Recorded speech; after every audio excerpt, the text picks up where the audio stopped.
Look, do you really think I've fallen seriously in love with you? What? It dawned on me that Mike never truly loved me, and I felt dizzy. He continued to berate me. I'm busy with work every day. I just wanted a wife to take care of the house. And now you go and get sick, hospitalized with a heart condition. I don't want to be married to a sick old lady. I felt my world go even darker, but then I remembered something I saw earlier. With that, I knew I had nothing to fear. I had a strong ally, and losing Mike didn't seem like a loss at all. Fine. I had a strong ally, and losing Mike didn't seem like a loss at all. But I planned to give Mike, who had used me and rekindled a romance with his ex-girlfriend while I was hospitalized, a taste of his own medicine. I'm Kelly. I'm a 45-year-old housewife who recently got married. Until my mid-40s, my life was a simple routine of work and home. My pleasures were occasional drinking, shopping, and buying lottery tickets as a yearly ritual, hoping for happiness someday. That's when I came across a dating app for people in their 40s. I'd been to matchmaking parties before but never found the right match. I started the app casually, never imagining it would lead me to my husband. He is 3 years older than me, Mike Manson. He is a director in a company with over 1,000 employees, earning around $200,000 a year. He seemed dedicated and hardworking. Curious why such a good man was still single, I casually asked him on our first date. He shyly smiled. Well, I've been too busy with work to find the right opportunity. Indeed, managing a large team is demanding. But Mike, feeling lonely, had started using the dating app. His shy response made him shine brightly in my eyes. Gradually, I was drawn to Mike. And he seemed to like me too. He said, "Actually, I've never thought there were any good meeting, but I'm glad to meet the women like you, Kelly." Me too, I was just thinking to give up to meet someone. I also have never thought I could meet the good man like you, in this app. We both felt it was a miraculous meeting and smiled at each other. It didn't take long for us to consider marriage. We married within 6 months of meeting. The day before I got married, I bought my last bachelor lottery ticket, thinking this could be my last. Right after our wedding, Mike made a request. I'm swamped with work, so splitting house chores isn't gonna work for me. I want you, Kelly, to quit your job and stay home. What? Well, my mom was a housewife, so focusing on household duties isn't a big deal for me. I agreed to Mike's request and decided to quit my job after getting married. Then came the joyful days of our newlywed life. Mike seemed so happy eating the meals I cooked, saying they were delicious. It was a joy I hadn't felt during my lonely, single days. However, this happiness was short-lived, something I couldn't have imagined at the time. Within a month of marriage, Mike's attitude changed drastically. At first, even if he worked late, he would come straight home. But recently, it's not uncommon for him to come home in the middle of the night. Even when I waited with dinner ready, he'd come home and say, "I already ate. Don't need it." I wished he had told me earlier, as I struggled to hold back my hurt feelings while cleaning up the uneaten food. You made fish, my least favorite, after I come home tired? I can't eat this poor thing. Make something with meat. But there's no meat today, so can you make do with this? I'll make a meat dish tomorrow. If there's none, go buy some. I want meat, so make it now. Despite it being past 9 p.m., he sent me to the supermarket just before closing to buy meat. Mike's arrogance wasn't limited to meals. Even with my careful cleaning, he always found something to complain about. Tall Mike would run his finger over high places like the top of a tall cabinet and yell, "Here. There's still dust here." As a short person, I couldn't reach those spots without a stool. It felt like harassment the way he pointed them out. I can't reach such high places often, I'll do it during a year-end cleaning day. Don't point it out every day.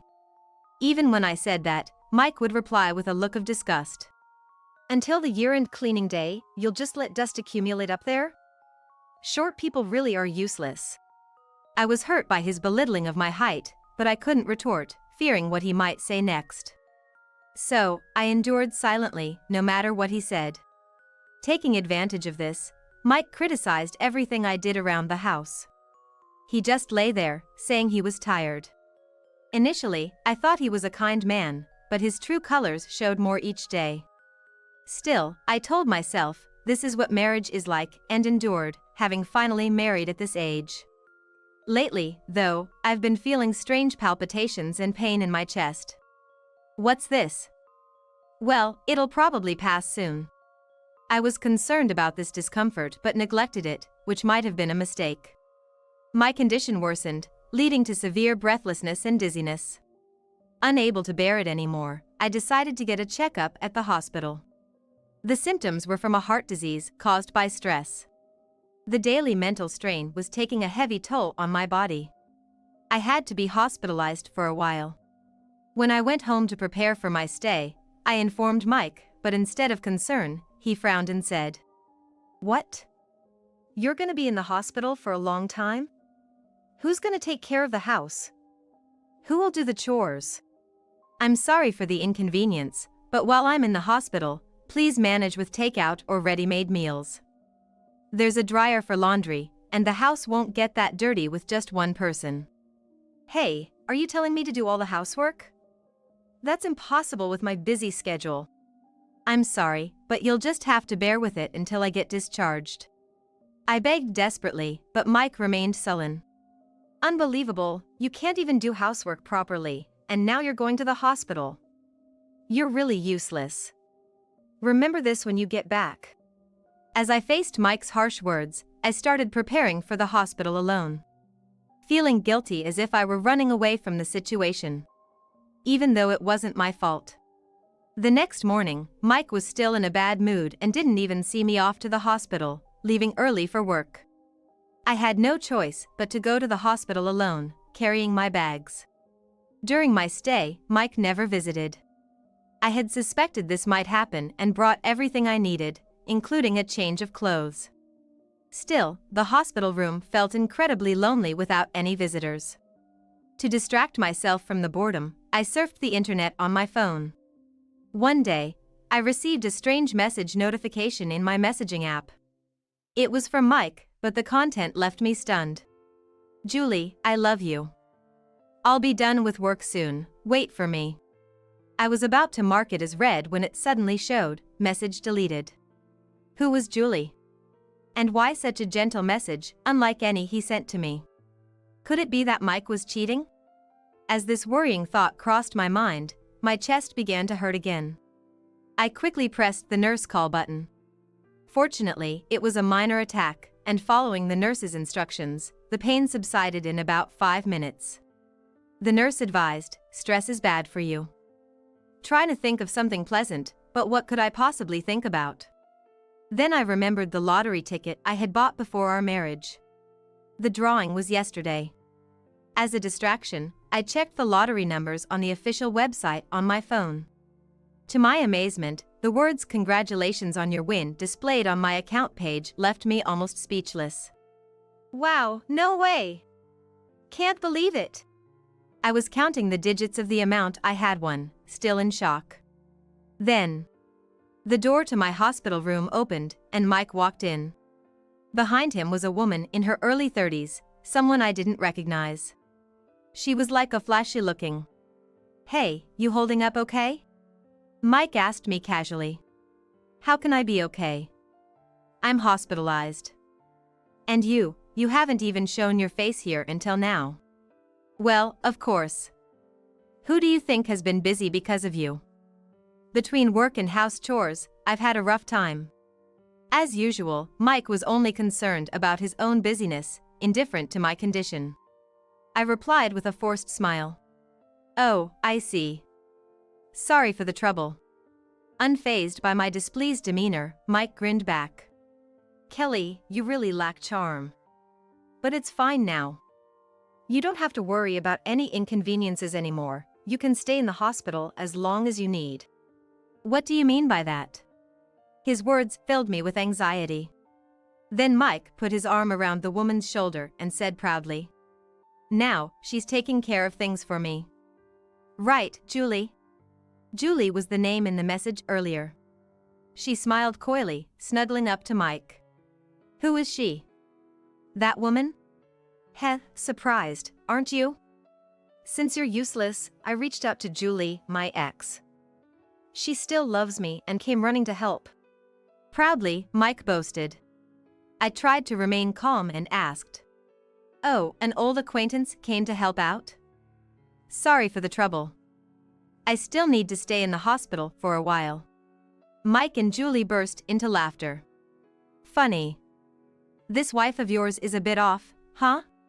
She doesn't get it. Well, can't help it. She never had a boyfriend until her mid-40s. They looked at me with utter disdain. Of course, I knew. I could tell they were having an affair. I wanted to say it, but getting upset would only strain my heart. So, I stayed calm, but Mike said something outrageous. Anyway, I don't need a weak, older woman anymore. From now on, I'll be with Julie all the time. While saying this, Mike thrust a piece of paper with green writing at me. It meant he wanted a divorce. Even though I had been trying to stay calm, I couldn't hide my agitation. Why? You broke up with her once, right? You chose to be with me, and now you want to get back together with your ex? When I asked this, Mike responded with a look of disdain. Do you really think I ever seriously fell in love with you? What? I felt like I was being hit with the reality that Mike never truly loved me, and my head started spinning. Mike continued his tirade. That's why. I'm busy with work every day. I just wanted a wife to take care of the house. And then you go and get hospitalized with a heart condition. I'm divorcing a sick old woman. My world grew even darker, but then I remembered something I had seen earlier. If I had that, I wouldn't need to fear anything. With this thought, I regained my composure and replied to Mike. Fine. Mike was taken aback by my unexpected reaction. Huh? You're really okay with it? You know you have nowhere to go without me, don't act tough. I'm not acting tough. Just make sure to file this divorce paper, okay? I signed the divorce paper and handed it back to Mike. Yeah, I'll take care of it. I'll file it tomorrow or something. Mike said this but still looked puzzled. Julie was staring at me with a smug smile. You must have realized you can't compete with my youth and beauty, even if you're struggling financially. Yeah, that's right. I'm proud to have Julie, the #1 at the club, all to myself. Even when we dated before, I thought she'd leave me for a younger man. No matter how popular I was at the club, I always only had eyes for Mike. Once the divorce is filed, we can immediately submit our marriage papers. Club? #1? I was startled, and Mike quickly covered her mouth. I had thought he was working hard, but he had been frequenting that kind of place. Now that I think about it, even after we got married, there were nights he came home late, claiming he was out drinking after overtime. His late returns claiming he had already eaten seemed suspicious. Seeing the doubt on my face, Julie exclaimed, "Who cares? Anyway, Mike and I are getting together now, so you're no longer needed, old lady." With that, Julie grabbed Mike's arm and they left the room. While I was going through a difficult hospital stay, Mike decided to remarry his affair partner. I couldn't forgive Mike. Parting with him only brought relief, though. Before that, I decided to give Mike a taste of his own medicine and planned my revenge. After resting in the hospital room and successfully recovering, I finally got permission to be discharged. Since Mike remarried and moved to Julie's apartment, I was left to live alone in our former residence. Immediately after returning home, I went to the designated bank to cash in the winning lottery ticket. Given the amount, it would take about a week to receive the funds. During that time, I searched online for a good lawyer to investigate Mike's past relationships. Was he really done with Julie before marrying me? If their relationship had continued, I could claim alimony. Once the lottery winnings were secured, I found a lawyer and requested an investigation. As it turned out, Mike had indeed continued his relationship with Julie. Julie, a former club hostess, was as popular as Mike had claimed. They had been together since then, never actually breaking up. Essentially, Mike married me while maintaining his relationship with her, treating me more like a housekeeper. This realization made my blood boil. However, to avoid worsening my health, I needed to stay calm. I wanted to confront Mike and demand alimony right away, but I decided to leave everything to my lawyer and wait for the right time. Soon, Mike called me. Hey! Why did a lawyer suddenly show up demanding alimony for adultery? What's this all about? Just as the lawyer said. Pay up quickly, or I'm fine with taking this to court. Shut up. First of all, where did you get the money to hire a lawyer? Court cases cost money too. You must have spent a fortune on hospital bills. Mike, unaware of my financial situation, tried to use it against me. But he didn't realize his careless words had backfired. Right. Despite being married, you didn't contribute to my hospital expenses. The lawyer said I could claim that from you too. Mike's careless words turned the situation in my favor. Realizing his mistake, he didn't say anything more. I could hear a woman's voice in the background, "Give me your phone." Probably Julie eavesdropping. How dare you demand alimony? You broke down your own body and neglected your husband. I was the one who took care of him in your place. Aha, that's right. Mike chimed in, encouraged by having Julie on his side. But I remained calm and responded. Didn't the lawyer tell you? We've already investigated your ongoing affair with Julie even after our marriage. I hired a competent lawyer, so there's no escape for you. Stop bluffing. You keep saying this, but you don't have the money. Oh, that's right. Despite his high income, you only gave me $2,400 a month for living expenses. I had to manage rent, high heating bills, and groceries with just that. Could that also contribute to the alimony claim? Indeed, Mike's treatment towards me had been terrible in every aspect. No matter what he said now, it would only dig his own grave. If this went to court, it's clear that I'd have the upper hand. Especially with my meticulously kept household budget app as evidence. Mike still thought I was just bluffing. A competent lawyer, really? That lawyer must be nothing special. I won't be fooled.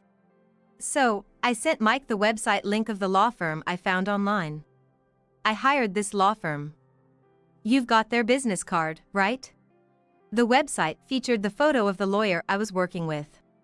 Seeing that page, Mike must have been astounded. This is a pretty famous law firm, isn't it? Where did you get the money to hire them? Mike sounded panicked, so it seemed like the right time to reveal the truth. Actually, I won this year's lottery, totaling up to $1 billion with the before and after prizes. What? Mike and Julie seemed shocked by my revelation. No way.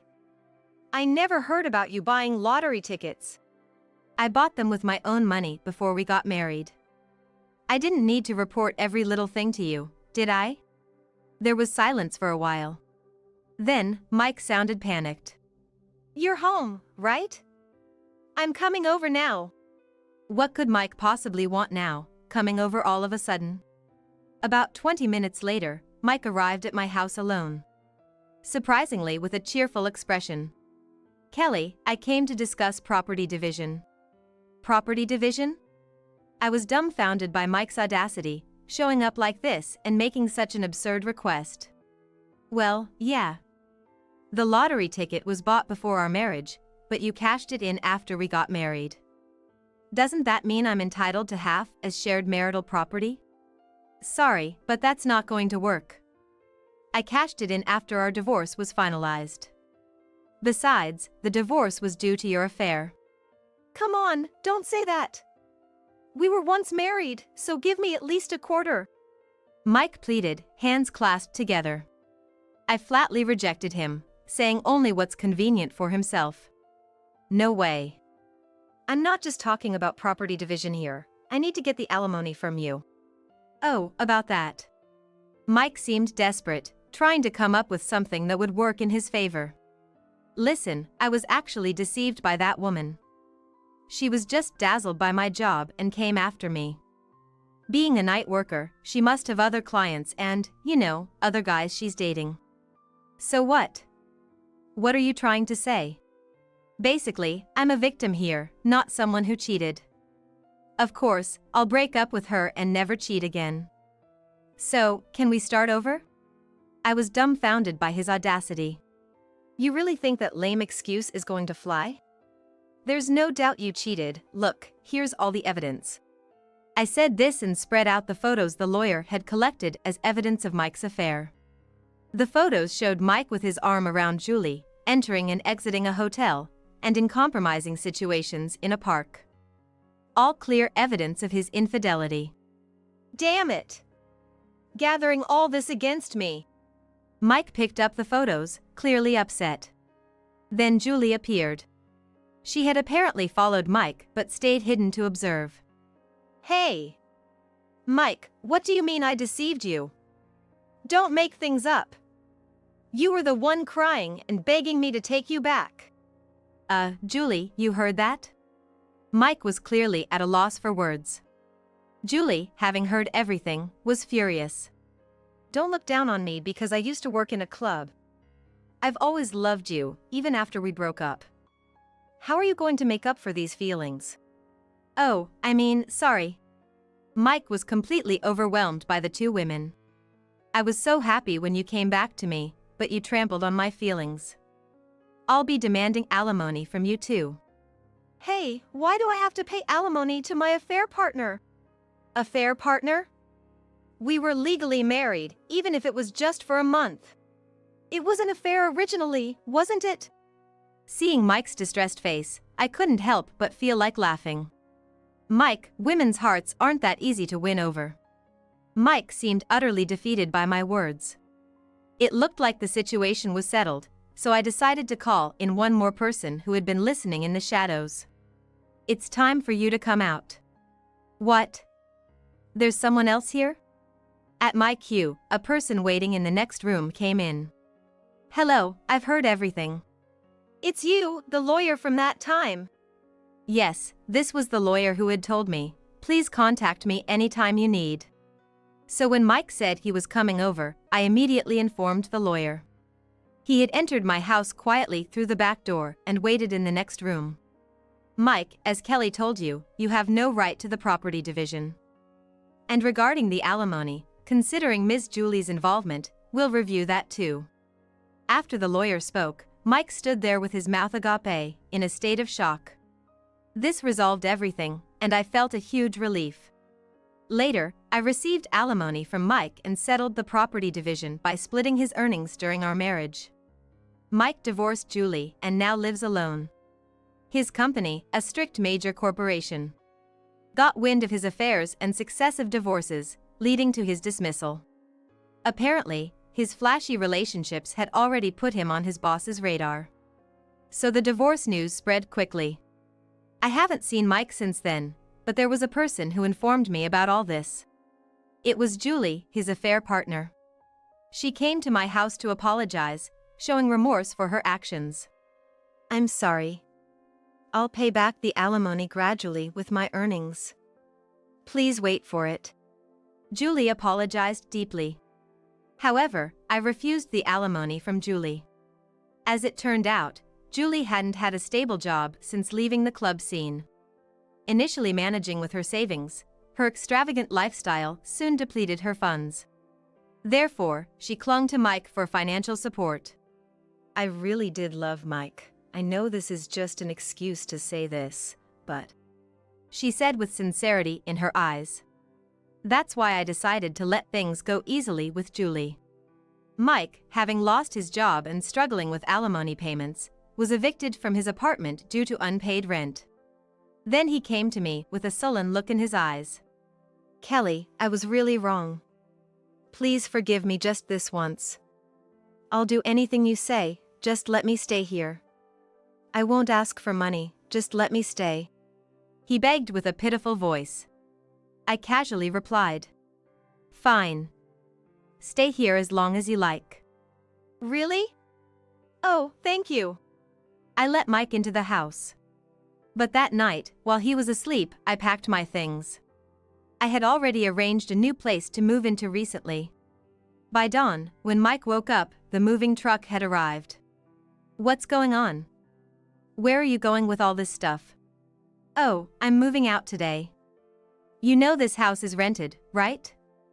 You'll have to pay the rent yourself now. It's $2,000 a month." "What? I can't afford that now. You tricked me." "I haven't tricked you. I just said you could stay here. Good luck with the rent. Bye." Leaving those words behind, I left the house. Since then, I've cancelled my cell phone and made it impossible for Mike to ever contact me again. Of course, I haven't given him my new address either. Sometime later, I bumped into the landlord of the house where Mike and I used to live together. When I asked how Mike was doing, it turned out he had left because he couldn't pay the rent. No one knows where he went. Well, I've left Mike to his own devices and am now living a luxurious life in my dream high-rise apartment. The urban landscape is visible from my window, offering the perfect location. Since parting ways with Mike, my health has completely recovered, thanks to the absence of stress. The fitness room on the first floor of the high-rise allows me to exercise every day. Plus, since pets are allowed, I've started keeping a Pomeranian, which I've always loved. Her name is Mocha, and she's now my precious family member. Despite winning $1 billion in the lottery, I can't just spend my days in leisure. I've always enjoyed working, so I decided to get rehired at the company I worked for before getting married. Coincidentally, I saw a mid-career recruitment advertisement on a job site the day I moved.